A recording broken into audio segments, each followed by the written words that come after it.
everyone will be walking around with masks? Will we have to do X, Y, and Z, and we're not going to be able to hug our grandchildren or whatever? And I think this is where fear has infected the public policy. Fear, really understandable fear from our leaders, has really sort of replaced some of the logic that's needed. It's unlikely, it is likely we will have new standards for sanitization. We will have new warning signs in restaurants. We will have all kinds of things. We will have stricter control of access to nursing homes, all kinds of things like that. Better control of sanitization and standards in hospitals even. Right. But I think it's, it's probably true that public transportation will see a lot of people wearing masks, even if it's not required, because there is an element of fear.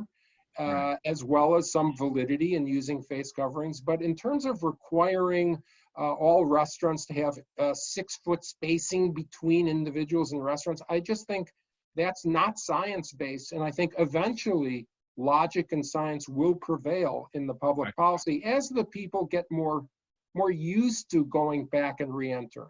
A big part of this is really making sure that our leaders understand and communicate the logic behind opening and making people feel safe, that we are doing this in a strategic, intelligent way based on the science and the data. In terms of the healthcare side of things, people have to feel very comfortable with re-entering. There's a tremendous amount of fear, and fear is generally based on uncertainty.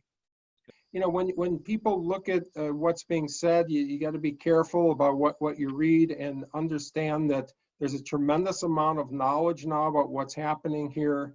Don't just rely on the sort of sensationalistic headlines extracted from various projections. We have a lot of knowledge, fundamental medical science, and therefore really a very attainable goal of ending what is really now becoming a very destructive, harmful sort of policy, total isolation, and re-entering in a very smart and safe way.